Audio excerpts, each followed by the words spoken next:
Makes a destination feel like home? Is it magnetic because of history? Does it draw us with beauty, with speed? Or are we drawn to the people who share a common passion? There's a place in West Virginia that feels like home to some. A place where young children fall in love with racing. A road that doesn't cut through nature, but exists inside it. A road with 10 twists and 10 turns through emerald and amber foliage. Here, workers and volunteers are the products of a lifelong affection of all things fast. People who wish to pass down their memories to the next generation. But perhaps the most important thing about this asphalt path is that lap after lap, corner after corner, it provides an escape.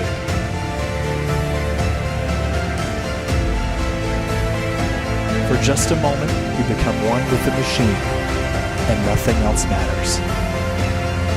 For those who call it home, they mean it. A home isn't a building. A home is a place where one lives. And just because you're alive doesn't mean that you're living. Take with you the memories forged at Summit Point Raceway, and you'll know you're home.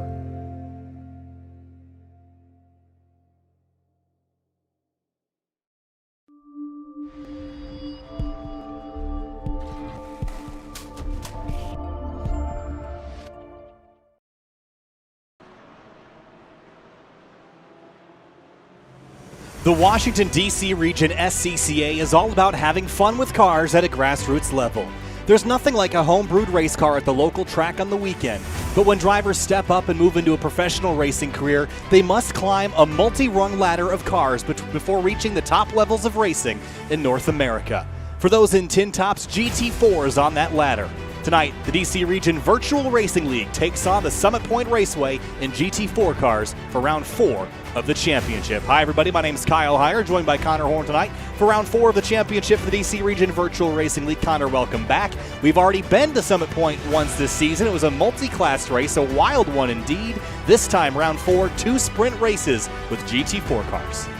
Yeah, thank you. I appreciate the opportunity to be here once again next to you, Kyle. I'm excited. Summit Point, it delivered in the multi-class race. I think it's going to deliver for these GT4 cars. I think it's going to be a blast. I've already seen a lot of side-by-side action in the practice session, and now everyone's getting ready to set their qualifying laps coming up soon. It's going to be a blast.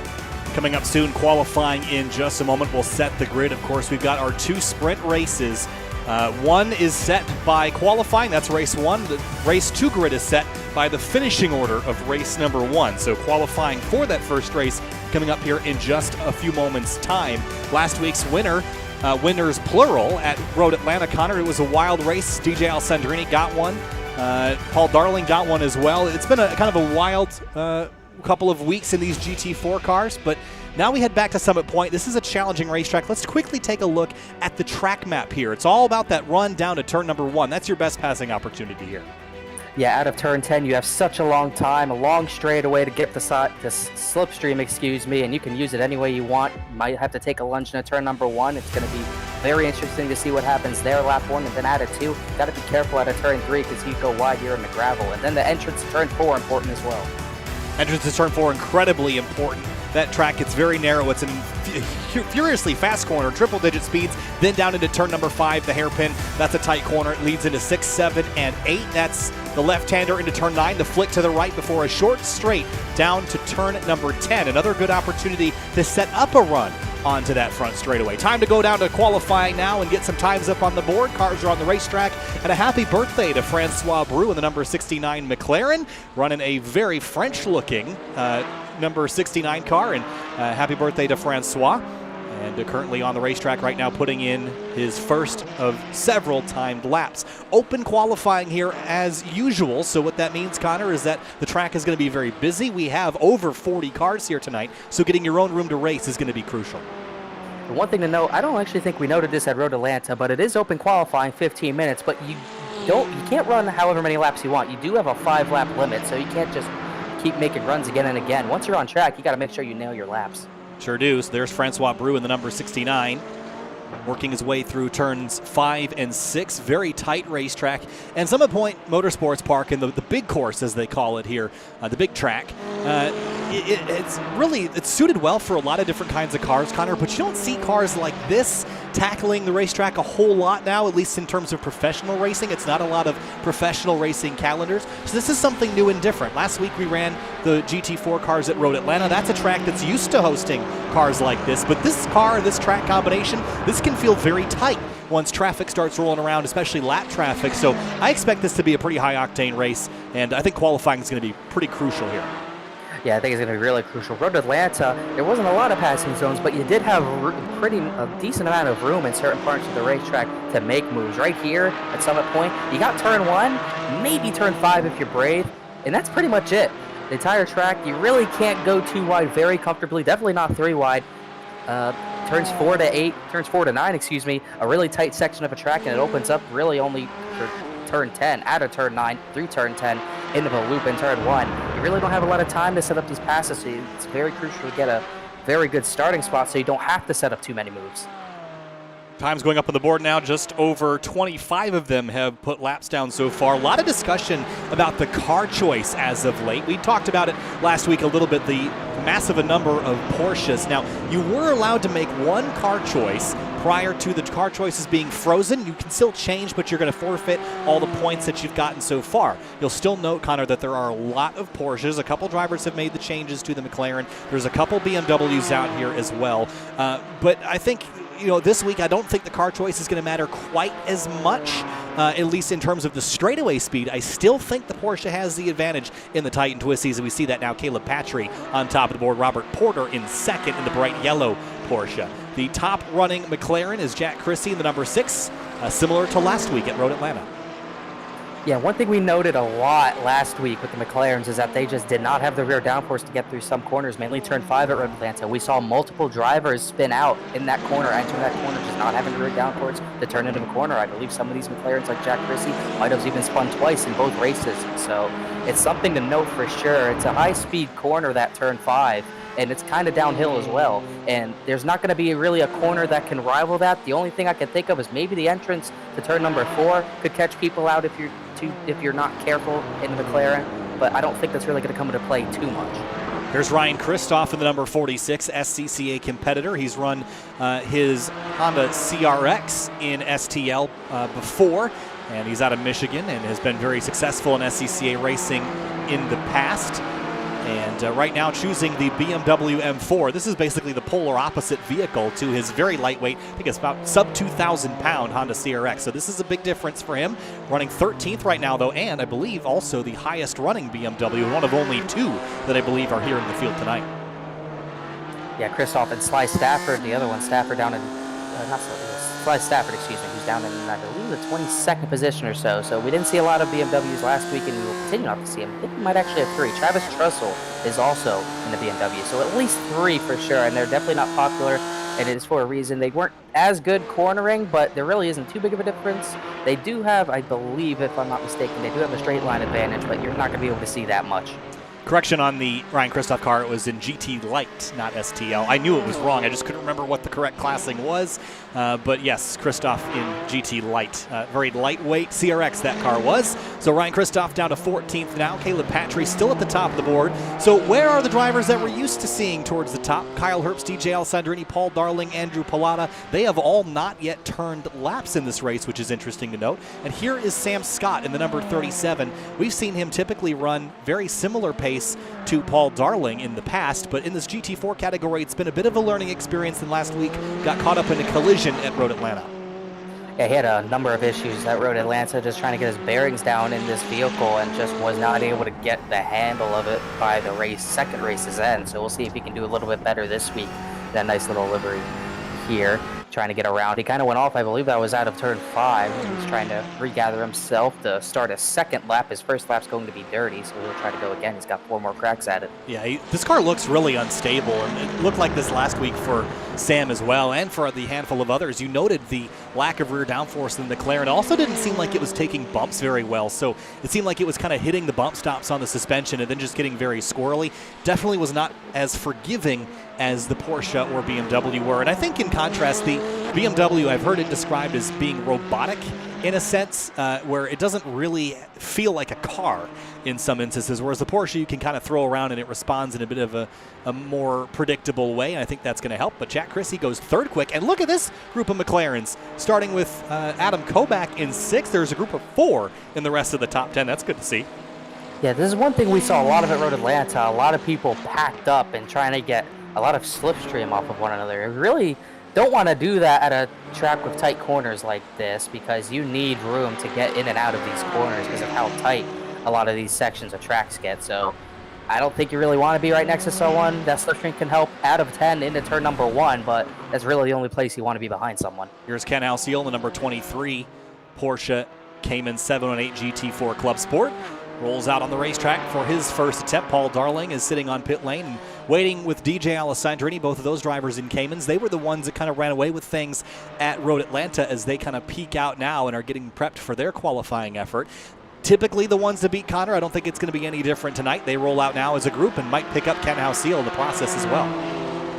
One thing, after seeing last week's qualifying, these two worked so well together to get the top 2 spots. I don't know. If I was someone on the grid trying to get up through the field in qualifying, I'd follow these guys in some capacity, try to see what they're doing, maybe try to get some slipstream and some notes from these two, because clearly they're at the top of their game right now. I'd want to be learning from them. There's Evan Schickel and McLaren 570S GT4 as well, exiting turn number 10 and prepping for a run down the front straightaway. And speed in the bottom right-hand corner in miles an hour, gear showing there as well. The BMW and the McLaren both have 7-speed transmissions, and I don't think you're going to be using that 7th gear in either of those cars here tonight. That's really just for tracks like Daytona, where you basically approach the terminal velocity of these cars. Or maybe a track like Spa or something like that. Yep. This is not the track you really want to be doing that at. If you're in 7th gear going into turn number 1, you're probably not too far away from those tire barriers out of turn number 1. Schickel's going to spin it around there. And that's going to be another lap, unfortunately, wasted. Gets off the racetrack as that rear downforce coming into play. Just a little bit of a struggle on braking there as well. Yeah, definitely not cooperating with Schickel through turn number 3. That's a pretty high-load corner. You're putting a lot of weight on the right side tires, and especially the entrance to turn number 3. We don't talk about this a whole lot, but on the entrance to corners, turn 3 and turn 5, if you dip your rear tire off, the loaded up tire on corner entry, it's very easy for that car to snap around on you as well. As Andrew Pilata goes third quick in his Porsche, the number 96. This is a car that we saw kind of carving its way through the field at Road Atlanta, and I expect to see the same here today. Very easy to spot, kind of bright pink magenta on that car. Ken Halseal goes 5th quick. Michael Furchat goes 14th quick. Kyle Herbst goes 11th fastest. And DJ Alessandrini on his first lap out goes 30th quick, but we know he's going to run much faster than that.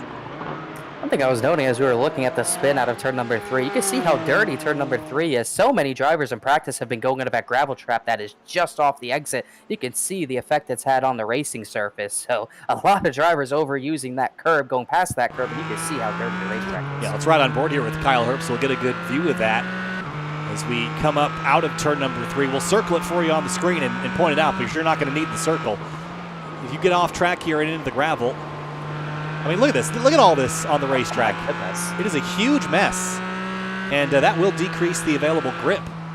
But hopefully the track will get swept between sessions. We won't have to deal with that. But the track will be dirty by the tail end of this race. And as we mentioned, the number of people that are here, we've got over almost 45 cars here now. That's a lot of cars, a lot of GT4 single-class cars, to make it even clearer. So it's going to be dirty, it's going to be busy, it's going to be hectic, as it was the first time we were here. Maybe not quite as hectic as that first round when we had 4 individual classes, but I would still say that once this race goes green, you're not going to want to step away.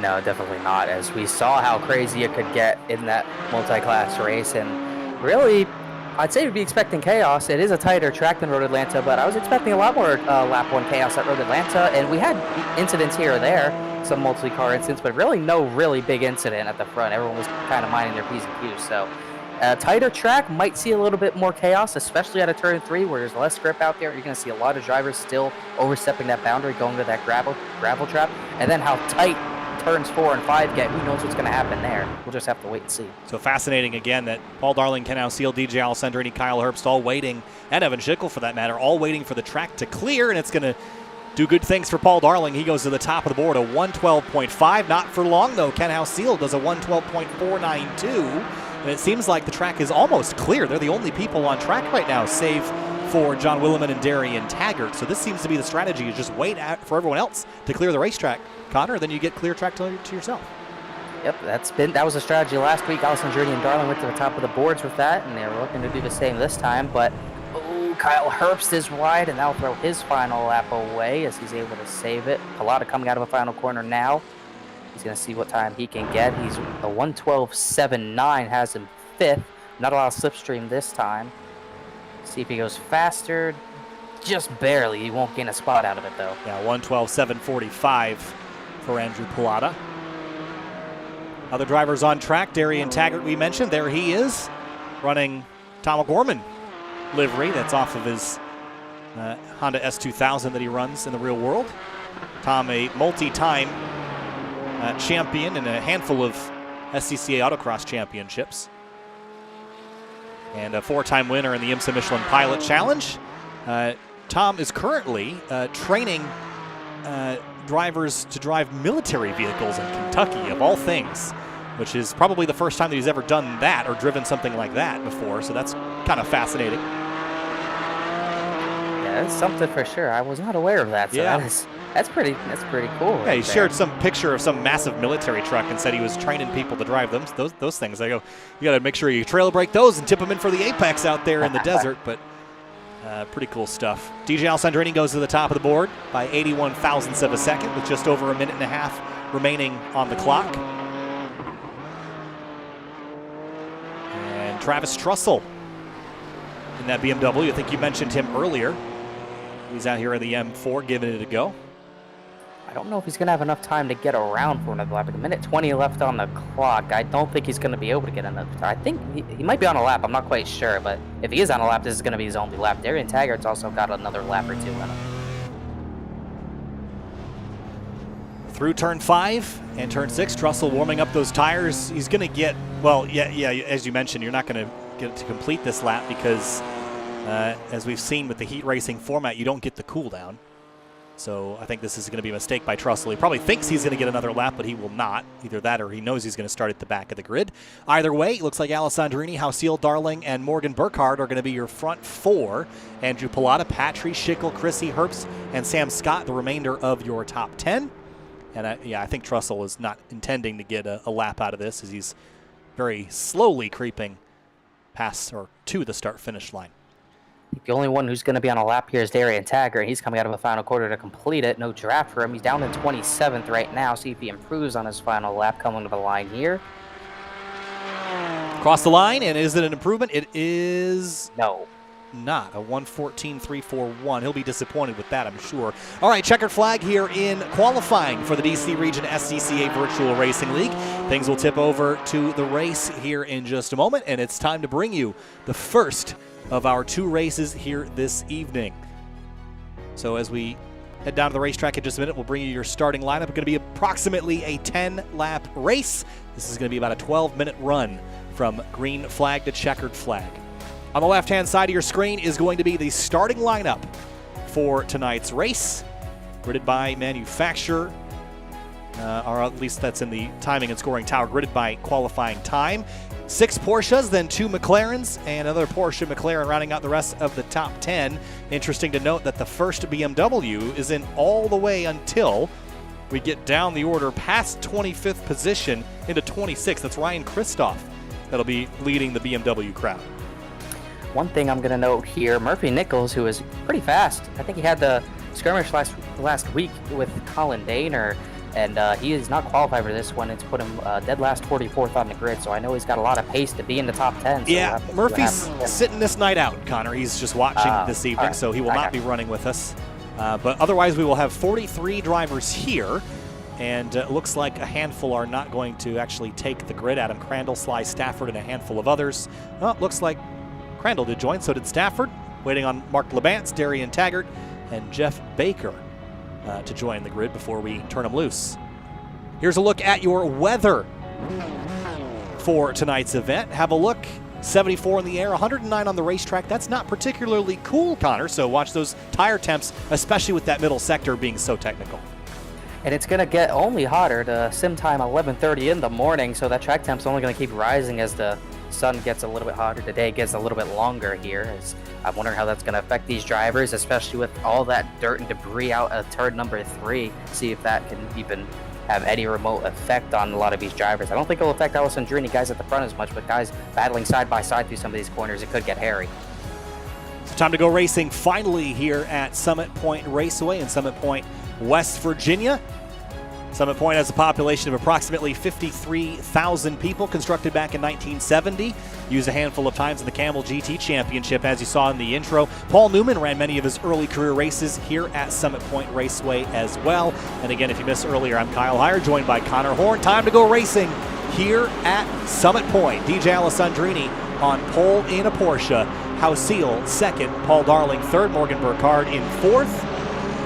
And as they come out of the final corner, a green flag awaits a field of 40 plus at Summit Point Raceway. You're watching the Washington, D.C. Region SCCA Virtual Racing League. 12 minutes on the board. Green flag flies and we're racing.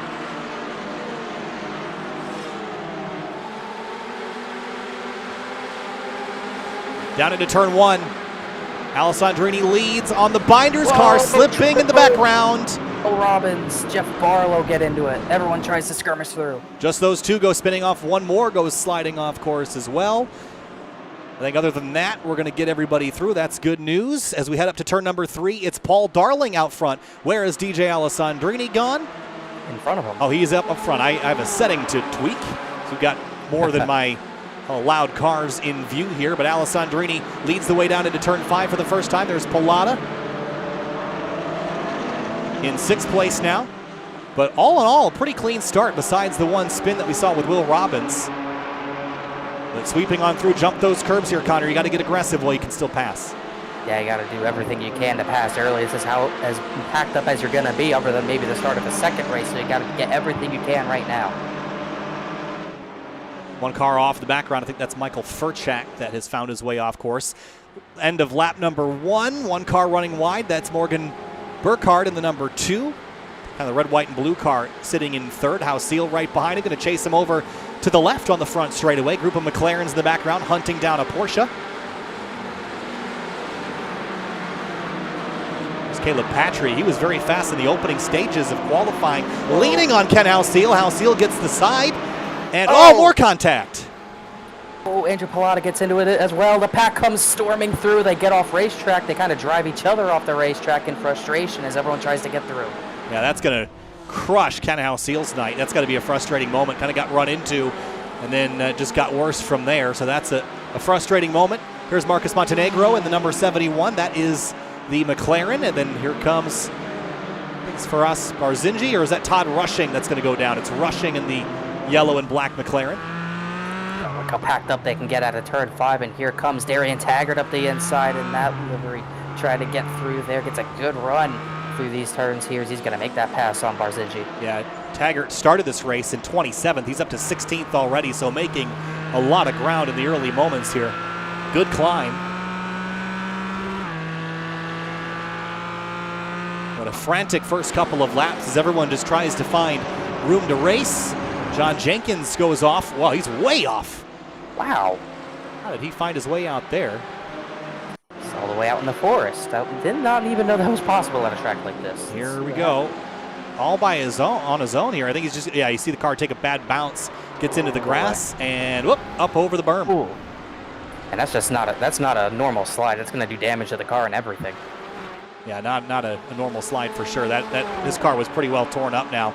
See Paul Darling grab some grass on the entry to turn 4. He's certainly pushing the limits. But behind Alessandrini, that battle is going to continue all race long, I promise you. Todd Rushing now closing on Peter Lausen, the red, black, and white Porsche Cayman. They're trying to look at the front here. All of a sudden, not all of a sudden, Alessandrini and Paul Darling not really out of the woods. Really, everyone's still even at the front. Alessandrini, Darling, Burkhardt, Pilata, Chrissy, I believe the first McLaren up in the 5th as he goes into the grass. Oh my goodness, I don't know how he's been able to save that. But he's in first McLaren. Kyle Herbst closes in now. Looking back briefly at Ryan Kristoff, started 26th up to 19th, the first of the BMW M4s. Work to do. You can see how much taller that BMW is than the trailing McLaren of Francois Brou as Paul Darling loses a spot to Morgan Burkhardt. Burkhardt, he's going to try to fire it back up the outside. Darling will, but he can't do it, and now he's way farther off. He's going to lose another spot. This one to Andrew Pallotta as he's starting to fall back. Kind of uncharted territory to see Paul Darling doing this. Yeah, just ran a little bit wide. That's a rare mistake, as you mentioned. Paul Darling does not do that a lot, so that's going to cost him precious time. And now it's up to Burkhardt to go chase down DJ Alessandrini. That's a big responsibility. Checking back in, how about Robert Porter, Colin Daner? Yellow car Porter, blue car Daner. Porter 12th to 8th, Daner 13th to 9th. Both these two have followed each other up the order a little bit as Porter really slams it in on entry, and they're going to get together, and Porter spins and Daner stops. Very awkward. Porter almost came to a complete stop in the middle of turn 5. That's kind of what led to that contact, but I think he's going to get away with it. I don't see any major damage to this car. Remember, these cars here at iRacing are utilizing the new damage model that allows parts and pieces to tear off and break off. So that includes things like suspension pieces, aerodynamic components, and more. So you really don't want to spend a lot of time running into somebody or getting run into. Oh, definitely not. Like you said, awkward incident. No one ahead of him there. Just almost like he thought he was going to miss the corner, and then he didn't. Then it was awkward. So unfortunate that happened, but everyone gets through, losing track position, but clean for the most part as some lap traffic coming into play. Alessandrini and Burkhardt are through. Donald Louis tries to get out of the way with Pallotta and Paul Darling and others. Kyle Herbst and Jack Christie trading spots in the first corner. There's Paul Darling up to 4th place now, trying to run Pallotta back down. Big jump over the turn 3 curb. I don't think these, these Porsches handle curbs pretty well, but they do get into some bouncing. We got trouble, Connor. Kyle Herbst went way off, and he was able to save it. Sorry about that. I think he got a bit of too dicey out of turn number 3 and just had to catch it there. Oh, yeah, he got held up by the lap traffic, had to jump out of it, shifted the weight forward. And when that happens, you lose all the rear grip that you had because you put all that weight on the front wheels. So keeps it on the race course, but that was a wild moment. Here's Jameson Huffman. We haven't really talked about him a whole lot yet tonight. Started this race in 17th up to 9th, a great climb. Yeah, good job so far. And this is, that's the issue with Louis and there again. This is the problem here, not even just for multi-class races. Contact, Daner's way off. He's going to go flying into crap out. Big hit. Yeah, go flying he did, off into turn number 9. That was a lot of damage. That was, unfortunately, I think that was Louis here again. Oh, yeah, just tags him on corner entry and goes for a ride. Yeah, and the brakes obviously aren't going to do anything. The grass is just pretty much going to speed you up, if anything. Not really sure about that. Yeah, let's have another look at it here. Here he comes to the right side.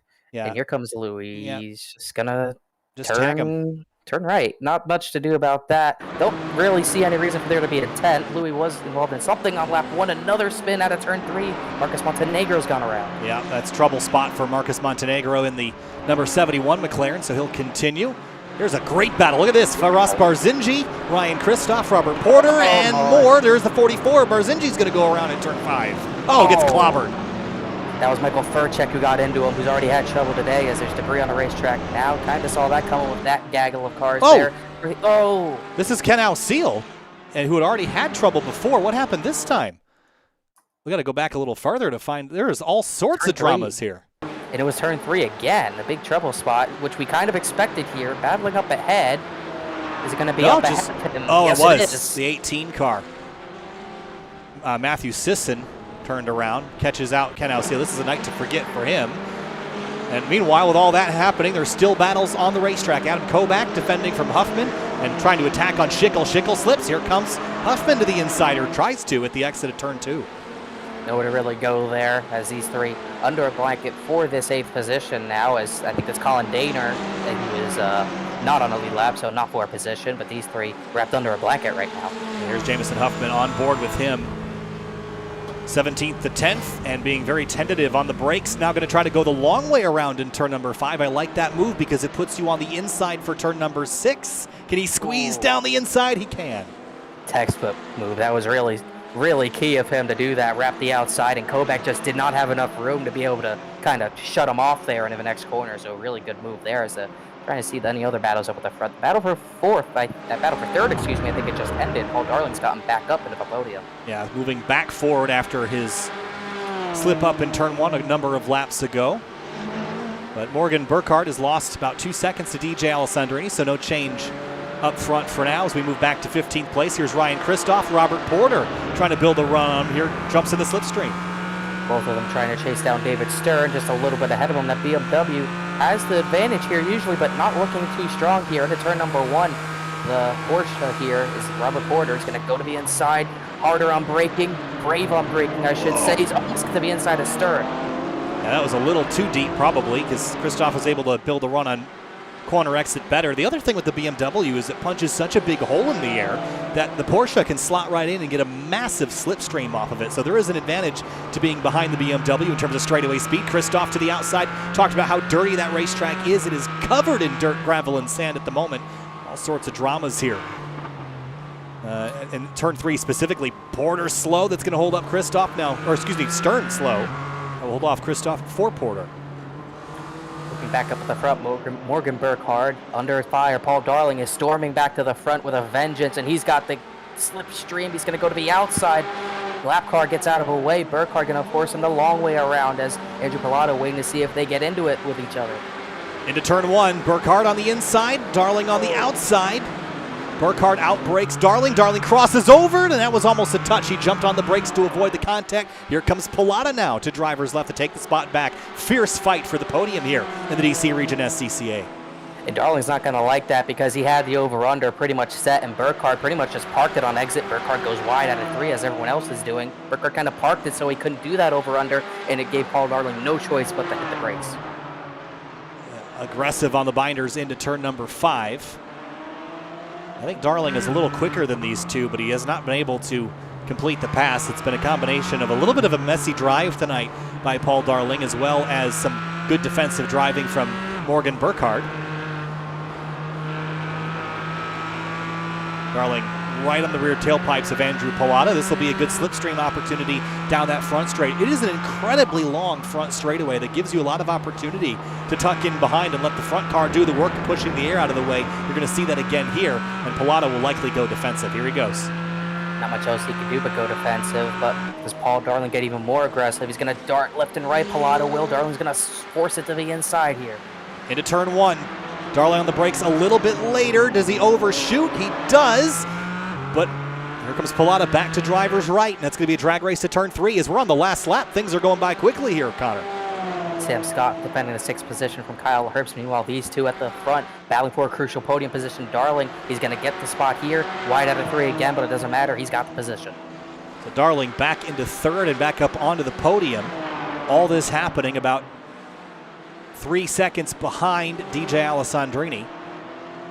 Good battles here. Peter Lausen and Darian Taggart. That was almost a touch into turn number 4. Might have been a touch, but Taggart to 11th. This is an incredible drive by the number 94. He'll be a force to be reckoned with in the last race of the evening. But for DJ Alessandrini, started on pole and this time had it kind of easy. Everyone else sort of battling amongst themselves for 2nd, 3rd, and 4th. But Connor Alessandrini comes out at turn number 10 and will pick up race number 1 win tonight here at Summit Point Motorsports Park. Yeah, very strong run per usual from Alessandrini. Just got away from all the chaos. Burkhardt 2nd. Darling gets to the podium in 3rd. Pilata 4th. Chrissy. John Jenkins lap down. Sam Scott fends off Kyle Herbst for the position. Everyone else battling. Look at this 3-car sort of a battle. Kobach, Huffman right next to each other there. There's Louis Alessi in the number 43. That's that white and black McLaren. Will Robbins behind. We saw him turned around earlier. Fantastic recovery for him. And going to be a drag race to the line. Can he get there? It's going to be nose to nose. Alessi gets it. Robbins 18th. Barrett 19th as they come across the start-finish line. That was a wild, wild race, Connor. This track puts on a show, especially when you pack it full of race cars for the entire duration. Yeah, especially when you pack it full of race cars because there's not enough room for all the race cars, so it just provides for just that type of racing that you really want to see in a class like this. That was a really exciting race all around.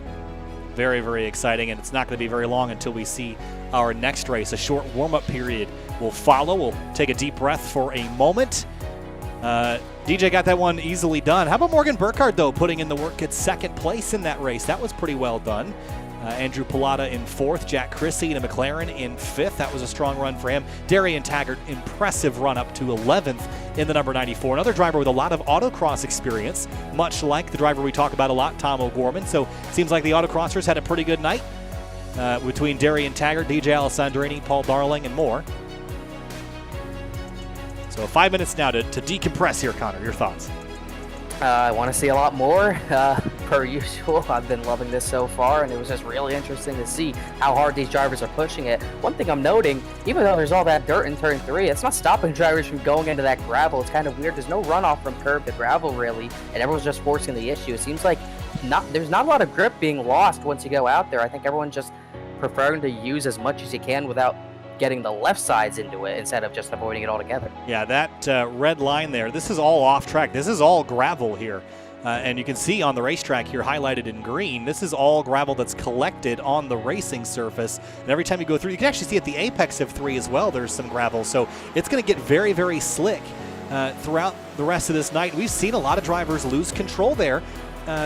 Even drivers that we would expect to maintain control at all times getting very slippery there. So I think the curb also unsettles the car if you jack it up in the air and kind of get the car on the bump stops, but it's been a challenging evening to say the least. Yeah, and it's not obviously that's the part of the track with the most dirt and gravel accumulated, but there are other corners on this track if you look closely enough that have some gravel kind of joining in to the track, so especially trying to look at some certain places. Can't know all the corners, but there are certain corners where it's a bit dirtier than you'd usually think. Yeah, turn 5 has some right at the exit. You're not really using that area of the racetrack, but you might if you're multiple cars wide. And on the front straightaway, the exit at turn 10, as we see a couple of cars get together. Even on the front straightaway, like right at this pit exit here, they're dragging dirt onto the racetrack. That probably won't be much of a factor unless you pick it up on your tires and keep it on the tires all the way down to turn 1, where you need maximum grip for the braking down there, Connor. So a big factor for sure. I'm not sure we'll have to contest with marbles tonight in these very short races, but the dirt, very much so, can affect your grip. Oh, no doubt about it. And we saw it. We saw a lot of issues. Not only, obviously, the gravel and stuff is out there. We saw that happen. Turn 3 was the big trouble spot. That's where we saw majority of our incidents. Multiple drivers got involved in something or other there. Kyle Herbst, the big shot there. And that's not surprising. I don't know if drivers were expecting this or not, but when you completely dirty up the racetrack like that, you're not going to have a lot of grip. And I think another issue is that's a tough apex to hit for the most part. Turn 3, it's so easy to undercut it and bounce that car off the curb, but it's also so easy to miss that apex and just completely go into the gravel. And I think we've seen both of those situations happen. So drivers just getting the last couple minutes of warm-up in here. Most of them are taking advantage of this. You know, typically between races, you wouldn't necessarily see everyone jump out on the racetrack to get practice, but we saw so many people have mistakes that I think they're just trying to prove to themselves that they can keep it on course. Now, Ken Alcila has a lot of work cut out for him because he was involved in 2 separate incidents, Connor. Not going to be good for his points championship. He's going to spend a lot of time carving through traffic. Another thing we learned, Connor, is that the chaos isn't always on lap 1. It's after everyone gets comfortable that they start pushing the limit and getting themselves into trouble. Yeah, we saw minor incidents on the first lap, first set of corners, but really, like you said, it was the laps after, the 3 or 4 laps after, just absolute chaos broke out. And like you're talking about, it's sort of because everyone gets comfortable, kind of not around each other for the most part. A lot of drivers kind of getting in a space of their own to kind of just attack the track the way they want to. But it's so easy to overstep those boundaries that you have. You overstep the track too much, you're going to go spinning. And if you are battling with someone and get a little more comfortable because you have more laps on the track, trying to battle it out, trying to push the car to its limits and then some, you make mistakes. And it was a lot of mistakes that we saw happen because of that. Caleb Patry is one of the ones involved with that strong arm against Ken Alcila in the opening moments of the previous race and kind of affected his result as well. The problem is that it's so hard to pass here because the traffic is so thick and the track is so narrow that if you're starting 15th on back, your chances of winning this are essentially 0 because the front runners will have so much extra clean racetrack in comparison to you. But we did see drivers like Darian Taggart make up almost 20 spots that race. So there is something to be said for, it is a difficult track to pass, but it's not impossible. You just got to get creative. Yeah, it's definitely not impossible. Like you said, we had multiple drivers gain double-digit positions. Darian Taggart, 27th through 11th. Ryan Kristoff in his BMW, I believe, on 26th to 14th. That BMW, that's a very strong run. Didn't note that before. Travis Trussell, another BMW, 40th, all the way to 25th. So they were able to make up spots, but there's just not enough time in that 12-minute heat. Maybe the double the length here could do something for these guys, and if they work methodically enough, they could gain even more positions. Well, more racing to come, and it's coming right now. The second race of round 4 for the DC Region SCCA Virtual Racing League is coming up at the moment. We're here at Summit Point Raceway on SimTV, covering 4th round of action. And just waiting for the field to grid for our second and final race of the evening. Now, next week, in terms of scheduling, we're doing something a little bit different, Connor. We've done GT4 for a couple of weeks. Now it's time to mix things up. Next week, on November 24th, we head to Long Beach, California with the Formula Vs for an off week of fun before we get back to serious business on December 1st at Watkins Glen. Yeah, I think we're just going to see a lot of wheels bouncing around that racetrack, so I think that's going to be very interesting. The Formula Vs are a very fun, but also very interesting car to kind of maneuver around a track, especially a track like Long Beach where you have no room for error. So it's going to be interesting to see these drivers throwing everything around, throwing the car around to its absolute limit in a car that barely even goes 100. Should be a blast. Yeah, it's going to be a lot of fun. We should also note, we were talking about Murphy Nichols earlier. He had to sit the night out. Well, he had to sit race 1 out. He is here for race number 2, starting at the tail of the grid. So this will be a fun one to watch, I'm sure. A lot of work to do, though. A lot of work to do, not just as far as pace, not sure how much practice he's gotten, but also he's got to avoid a lot of incidents. He could easily get himself into a hornet's nest here. Practice at Summit Point for Murphy Nichols. He probably knows this place like the back of his hand. He could do it blindfolded, I bet you. So he'll know where he's going. It's just going to be a challenge of getting through the traffic without getting yourself into trouble. There's that gorgeous bridge over the turn 9 and 10, or turn 8, yep, 9 and 10 straight, rather. Looks great, kind of shielded by trees there. Field doubled up again and about to go racing, this time for double the distance here. About 20 laps worth of racing at Summit Point Raceway. The big track here, Alexandra, Morgan Burkhardt, Paul Darling, Andrew Pilata, the front 4, then Jack Chrissy, Sam Scott, that 3rd row. Time to go racing for race 2. Green flag in the air. 24 minutes on the board for the DC SCCA Virtual Racing League.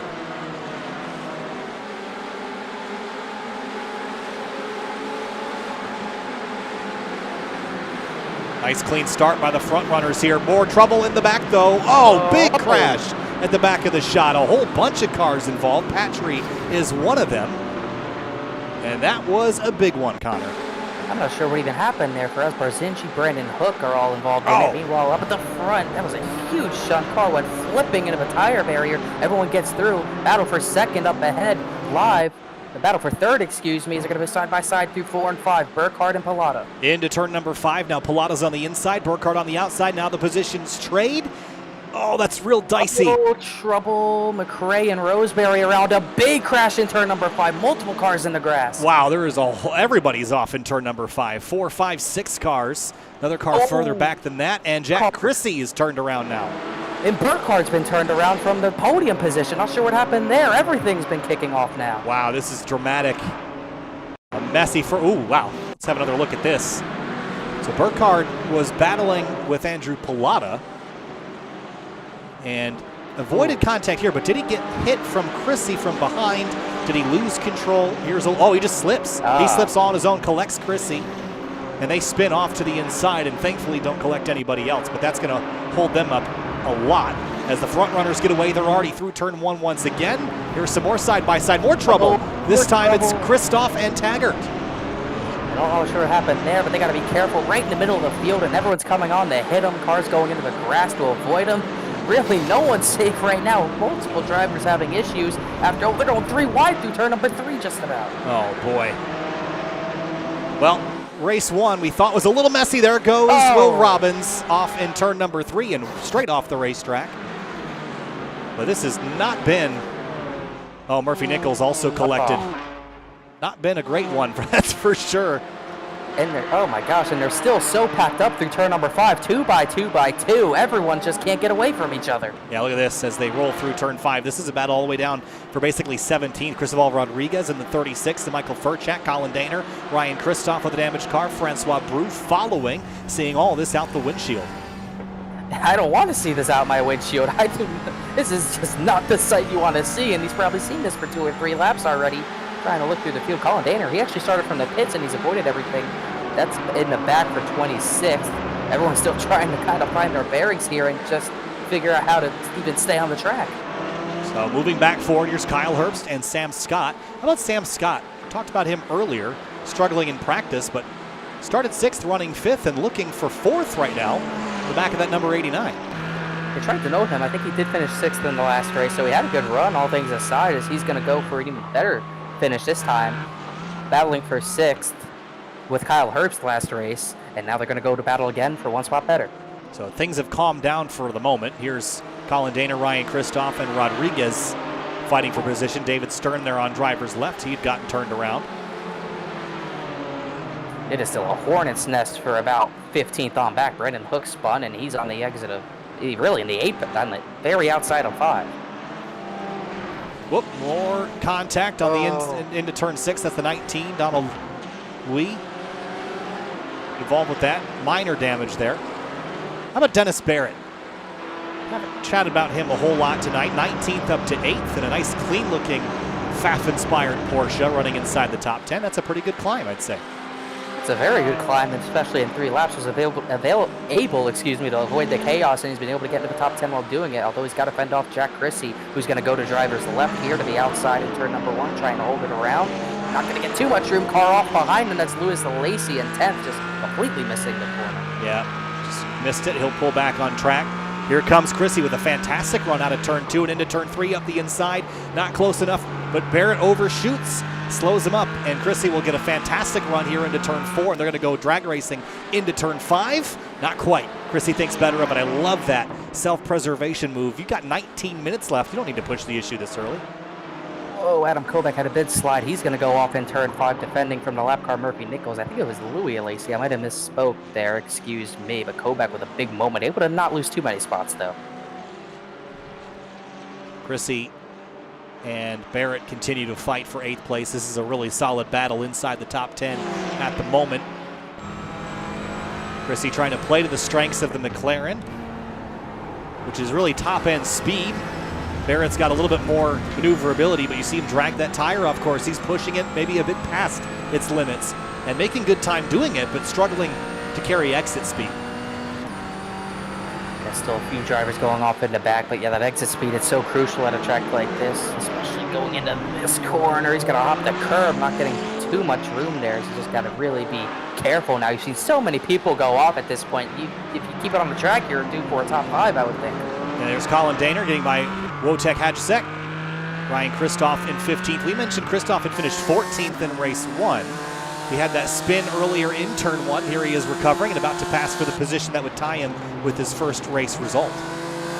Trying to look at the back, Morgan Burkhardt, trying to see the progress he's making after getting going around. He's in the 18th position right now. I think he's actually 17th now. Trying to get by Sly Stafford for the 16th position. Trying to go. Kristoff off in 5. He's going to shoot off the racetrack, and I think he's going to take Hadjsek with him. Speaking of Burkhardt, there he is, as you mentioned. Double trouble in 4 now. Evan Schickel around, Alan Crandall off track, McRae, and a few others getting involved there. Yeah, well, it's been a troublesome race for a handful of drivers. Let's check back in with Sam Scott and Jameson Huffman. Here's Huffman out of line in the braking zone to turn number 1. Can he outbrake the McLaren? There's the overlap. Burkhardt, final corner. He and Sly Stafford get together. They go up onto the banking. Wow. Same spot as the incident earlier with Louis. I wonder, this track kinks to the right. Oh, yeah, I see that bump. Same thing. exact thing. Yeah, that bump, the car settled and then just jumped to the right, and that's what caught those 2 drivers out. So some more dramas entering turn number 10. That has not traditionally been a trouble spot, at least here in iRacing, but catching people out tonight, that is for sure. 17 minutes to go. Huffman and Sam Scott racing for 5th. That's a big, that's tough for Burkhardt, who is so quick and just got caught behind with the instant out of a small portion of the track. And he was already frustrated with Sly Stafford flashing the lights. So Sam Scott still pressuring Jameson Huffman through turn number 10, trying to build that run again, carry that speed right to the edge of the racetrack. And there's a look. Watch the speed climb. We're going to be north of 140, nearly 150 miles an hour down the front straightaway up into 6th gear. Watch VMAX at 143 before jumping on the brakes. Just not close enough to make that sort of dive there, although he's been trying to set him up for a while now. Actually, no, Huffman was a little bit faster, so he might just not be able to get to him quite yet. Kenhouse Seal, notably, he is a lap car, trying to not focus on him, trying to see any of the other battles going on in the back. Here's Daner. Yeah, well, I was going to say Daner and Alessi trading spots for 12th down into turn number 1. That was a pass for position. And you mentioned 9th place. That's Taggart and Dennis Barrett. I think Taggart's a little quicker, so I think that battle is going to be complete for now. Yeah, he's trying to focus on Colin Daner a little bit because I noted he started from the pits and he was able to avoid all the chaos somehow. He was listed to start 35th. He might have got some extra spots from starting in the pits because of the incident on the front stretch. He's all the way up to 13th from 35th. 22 spots in about 6 or 7 laps. That's impressive. It was impressive, and starting from the pits might have been a blessing in disguise there, being able to carve through all the wrecks after they had already happened. Here's Evan Schickel and Sly Stafford. This is all the way back for 22nd. Still a pretty valiant effort going on between these two. And while all this has been happening, up front, we haven't mentioned them in a while. How about DJ Alessandrini and Paul Darling doing the DJ Alessandrini and Paul Darling thing?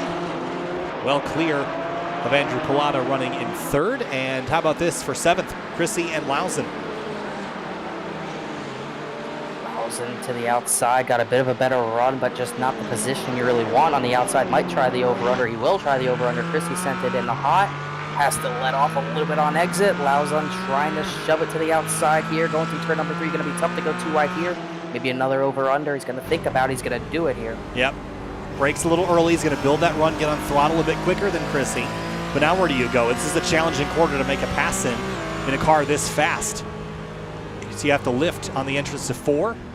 And now your passing opportunity is gone at this point. You're just going to spend the rest of the lap setting up for a run into turn 1 on the next lap. You really know turns 4 and 5, your last ditch effort to make that, to attempt that pass. And you know if you don't get it done there, you're going to have to wait a whole nother lap to try it again. And then if you don't get it again, you have to wait whole nother lap. And sooner or later get frustrated. You try to send it even further and further into these corners. And that's how some of these big incidents can potentially happen. Battle for the lead. Paul Darling putting pressure on Alessandrini now into turn number 1. Not going to offset here. I wonder if these two are going to battle. They worked together so well at Road Atlanta last week, but they're a full second clear of Andrew Pilata, so I wonder if they'll engage in a bit of a dogfight or if they'll kind of stay nose to tail like this and try to keep Pilata as far back as possible until it's as late as possible. Alessandrini way off in the gravel there at the exit of 3. Once again, they're not losing as much grip doing that as I thought they would. In fact, I think Alessandrini still got a better run than Paul Darling out of the corner, so... Yeah, still working out. If you get the car straight, it'll take it. You just don't want to get on there loaded up with the right side tires and put all the weight on those right sides. If you get in there straight and you're just kind of accelerating off, you can actually get at least enough grip to not spin the car. It's just if you awkwardly enter it sort of sideways, that's what'll trip you up. Those two battle. Here's Jack Chrissy and Darian Taggart still battling, and this time they've got Peter Lausen at the nose of the fight and Dennis Barrett as the caboose. 4-car battle for the top 10 positions here. Those two battle. Trying to look at the battle for 11th. Adam Kovac and Colin Daner on the run as well. So 2 battles I'm looking at. Daner keeping his charge up here as he might be able to get to that top 10 battle soon enough if these guys keep it up as Dennis Barrett kind of falls off the battle on the front stretch a little bit. Lausen trying to gear up to try to defend these runs. Everybody using every inch of the racetrack there at the exit of turn 10. Chrissy carries some momentum, going to shoot to the left and try to go the long way around. Turn 1 is so tight that I can't really recommend that as the best way to get a pass done, but if you can hold up the inside guy, you might have a shot at it. And this time, Lausen might act as a pick, but Taggart builds enough of a run to re-clear Chrissy at the exit of turn 1. Yeah, just not enough grip on the outside to make that move work, as he's going to have to work even harder to trying to find a way to do something a little bit different there. As he's going to come up on some lap traffic here that might really play a factor through 4 and 5. On board with Taggart. Lap traffic is going to stay clear enough. He's off in the grass now. He's going to slow that car down, thankfully. This is the best battle on the racetrack at the moment. Lausen, Taggart, Chrissy, Barrett, all battling for 7th place. Notable mention, Ryan Kristoff and Travis Trussell. They were nose to tail for a moment, but have since settled their differences, 17th and 18th. Daner hasn't been able to really close in on Adam Kovac anymore here. As looking at that battle for 17th, excuse me, Cristobal Rodriguez, Ryan Kristoff, Travis Trussell in there. All these guys still all around each other. About a 4-car battle, John Williman in the back of it. Yeah, Kristoff, I think, is a little quicker than Rodriguez, at least he was last time by, so that's a possibility. As we pulled away from Chrissy and Taggart for a moment, Chrissy goes the long way around into turn 1, but Taggart's got the short way at corner exit. This will be a Porsche versus McLaren battle up to turn 3. And you do not want to go side by side here. I think Taggart's going to back out. Does he try the over-under? I think he's just going to let Chrissy by. Yeah, I'm not sure that he can do much with it here. They'll have to kind of sit behind and wait for a better opportunity. There's some traffic there they have to navigate. Chrissy is on a move there. Lausen's wide. He's in the grass. He's going to be way off at 5. No chance he's ever going to slow that car down. Oh, watch out. He's going to come into traffic on the opposite part of the racetrack. That was almost completely huge. And he's going to, if he turns around right here, he's going to get a stop-and-go penalty, I believe. You can't re-enter the track here. So that will be a longer penalty for Lausen. That's unfortunate. But the same thing we've seen everybody do down in turn 5. They just run a little bit wide in 4, grab the grass, and it's game over from that point on. And that's scary for the drivers coming the opposite direction out of turns 8 and 9. That could have been a huge incident because he came directly into some cars with traffic here.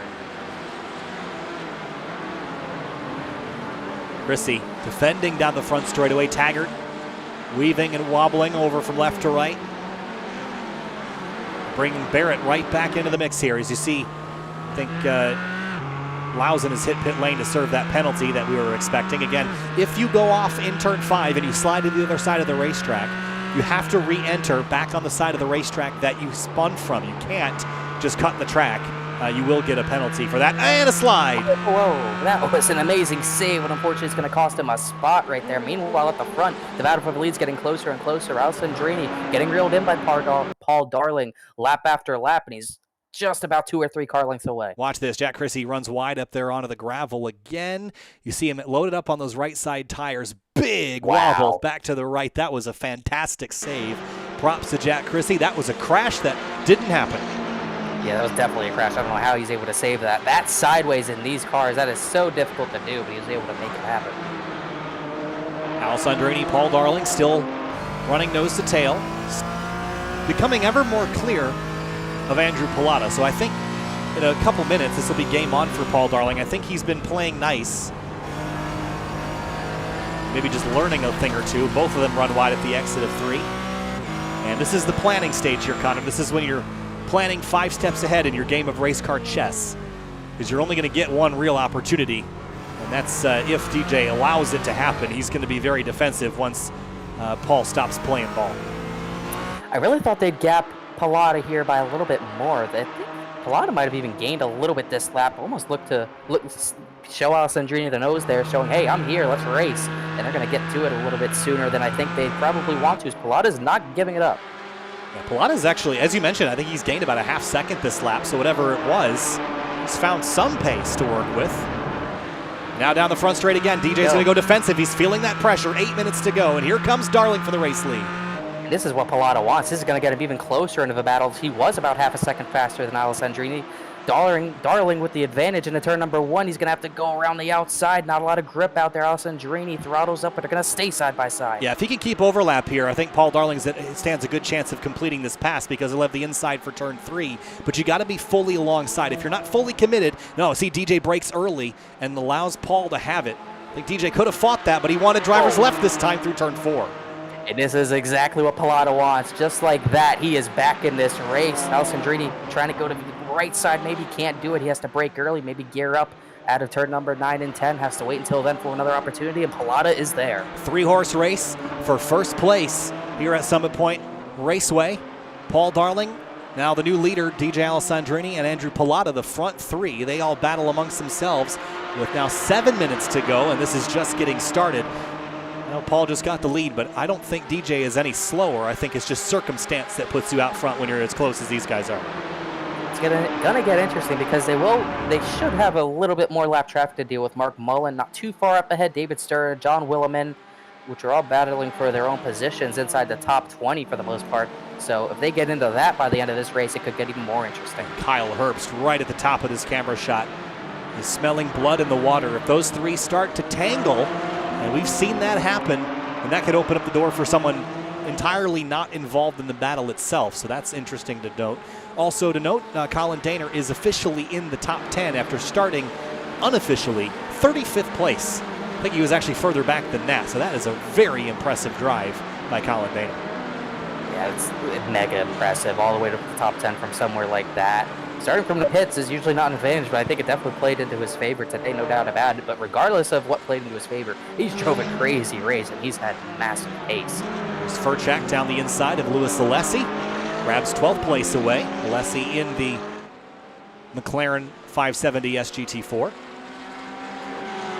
Got a scrap for 18th going on, I believe. Adam Crandall's been able to hold it. David Stern up to 19th, passing John Willeman, where these guys not too far up from the leaders as they battle. The most volatile one might actually be the lead this time through, or at least second place. Alexandrini's fallen off a little bit. I wonder if he's used up his tires a bit. We saw him sliding wide at turn 3 a couple times. Did he use up the rubber on his Cayman a bit too much, keeping the drivers behind him in the early moments, because Pilata is putting pressure on him and Paul Darling is feeling less and less. But DJ's so good at this middle sector. David Stern around the outside in turn 3 to get 18th. I have to note that move. Around the outside in turn 3 is brave, so that was pretty crazy. But back to Alessandrini, I wouldn't be surprised if he wore the tires out. We saw so many times dipping all 4 tires into that gravel at a turn number 3, and he's been really using a lot of the curbing, almost going to the grass on other portions of the track. So to me, it's uncharacteristic for him to burn up the tires, but you see him kind of sliding out of turn number 5 there, trying to get grip, really push these exits here. It does not look he's got the grip that he wants in those tires.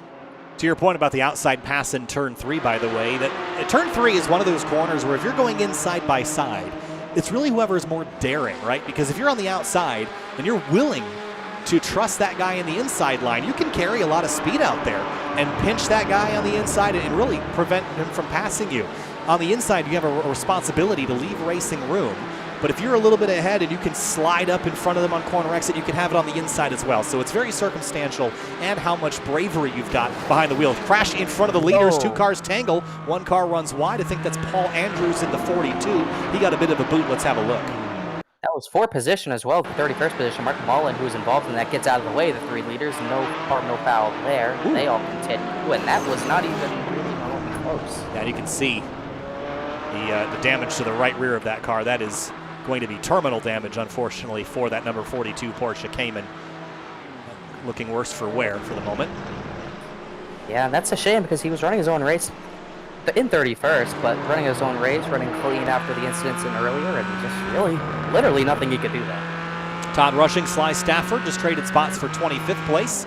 Still battles happening very deep in the field, even though we're pretty well into this now. We've had 40-ish starters in this race. We're down to 31 that are actively running on the racetrack, so it has been a little messier this second race, with really laps 2 through 5 being a bit of a bloodbath, but since then it's been a lot cleaner.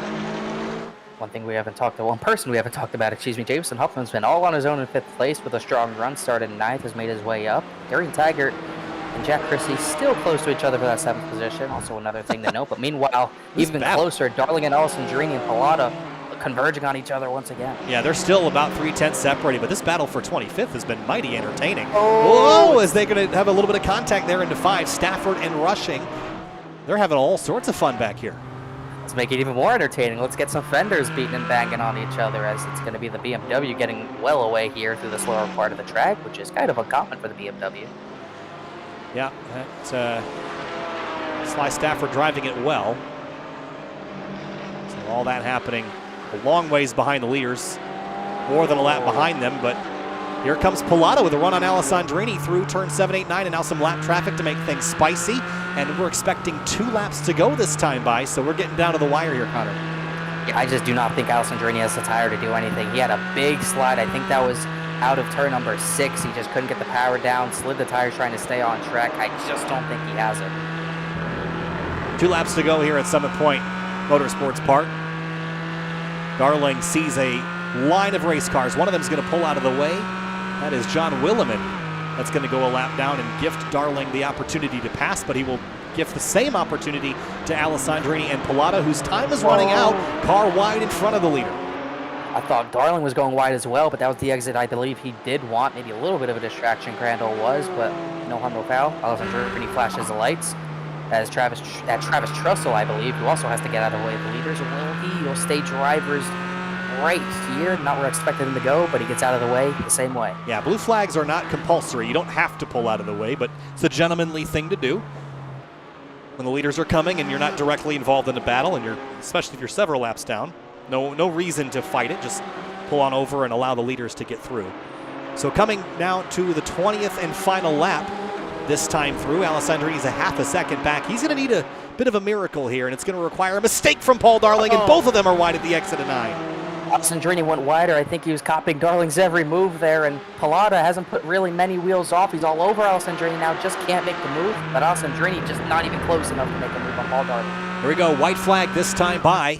There it is from the flag stand.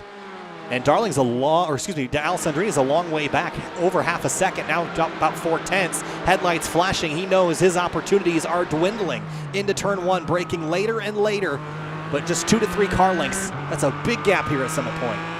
Especially if you don't have another lap to work with the entry into turn number 1. He's got to make it happen really into turn 5. He's going to somehow have to gain a lot of time from turn 3 and 4 to make it even remotely possible. Nice clean run through turn 3 for the final time from all 3 of the front runners. And now who breaks later? Darling a little offline. DJ closes the gap, but it's still 2 car lengths through 5 and 6. His best part of the track here, but he's just not close enough. That was a big gain, though, through the center of the corner. He slid the car through, but he's going to pay for it on exit in tire temperature. Paul Darling through turn number 9, fought valiantly with Alessandrini and took an opportunity to drive by on the front straightaway, and he did just that. More lap traffic coming, but they're not going to get to it. Final corner for Paul Darling. And this time, at the exit at turn number 10, Paul Darling will come back to a checkered flag here at Summit Point Raceway. DJ Alessandrini 3/10 back. Pallotta rounds out the podium 2/10 behind that. Kyle Herbst a lonely 4th place behind in the number 89 Porsche. Same thing for Jameson Huffman in 5th. Sam Scott's been able to flying out into 6th as well. He's been running with the lap car Will Robbins. Sam Scott, 2 6th place finishes, I believe. Very impressive after we saw him struggle last week. Taggart holds on for the 7th position over Chrissy. And the rest of the top 10, Dennis Barrett holds on. And trying to see P10, Colin Daner, all the way from the back up to the top 10. That was a pretty impressive drive. I think we're going to have to talk to Colin post-race here. Whew, deep breath for a moment. That was a chaotic one. And really, once they got the silliness out there, Connor, after lap 5 or 6, it really did clean up, and it was a very fun race to watch all throughout the field. But here is a look at your race results. Top of the board, Paul Darling, DJ Alessandrini, Pallotta, Herbst, and Huffman, your top 5. But Colin Daner, biggest mover of the race, from last to a 10th place run. An amazing job by him. Starting from the pits, you really don't expect to get that many positions, especially in a green flag race like this that doesn't see any incidents, obviously. Well, it did see incidents, but none that would, stop the pace of the race. And he was able to get all those spots just from staying on the track and having a lot of pace to go with it. Started at the front, who knows what could have happened, but a top 10 all the way from back there is mighty impressive. We're going to have 4 people to talk to in theory. We're going to talk to Paul Darling, DJ Alessandrini, Jameson Huffman, and Colin Daner. Should they show for some interviews here at the tail end, let's look through the rest of our order. That was not the button I wanted to press. Let's look through the order again. There we go, 11 through 20th. Adam Kobach, then Michael Furchak, Louis Alessi, Francois Brou, Ryan Kristoff, the top 15. How about Kristoff making his first showing in a little while here in the DC Region SCCA Virtual Racing League? That was a pretty good night for him in a car that is not the preferred one to have.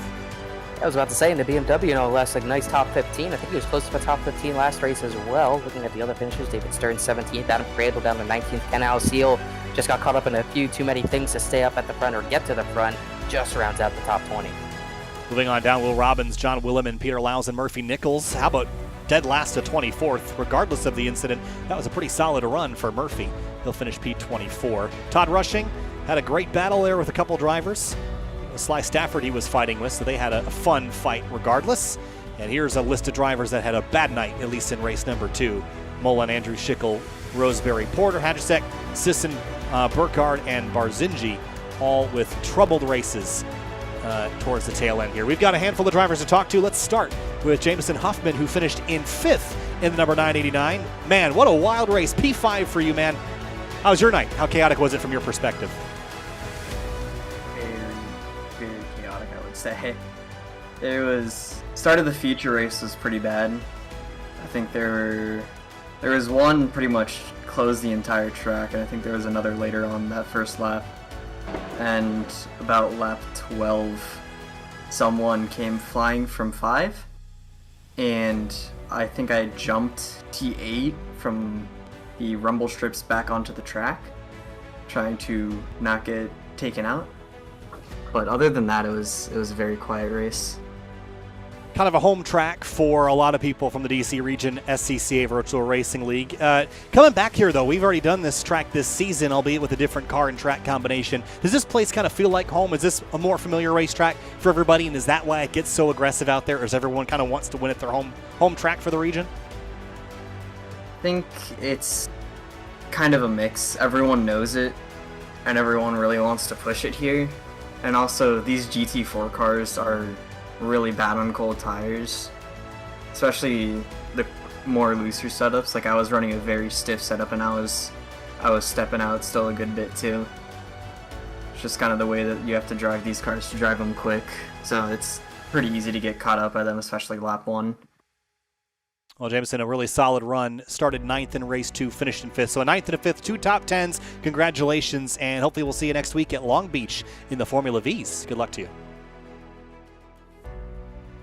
Move on now to Paul Darling, who won race number 2 of the night by 0.3 of a second over DJ Alexandra. No easy feat, Paul. Kind of a wild one at times tonight. Lap traffic made things difficult too, but your thoughts on this evening. How chaotic was it from your driver's seat, your cockpit tonight?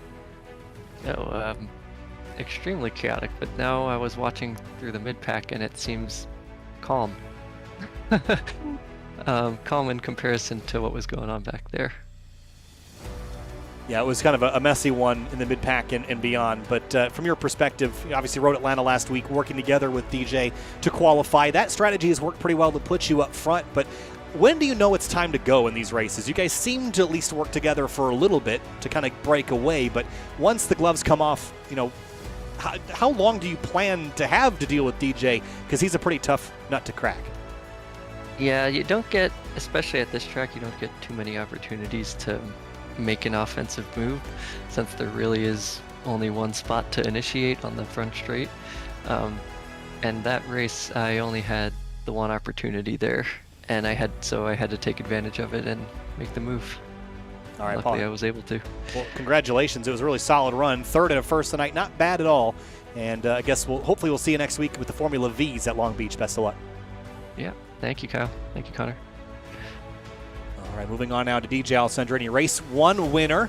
We were just talking with Paul Darling, who you worked together with at least in qualifying, but DJ, it seems like the gloves come off.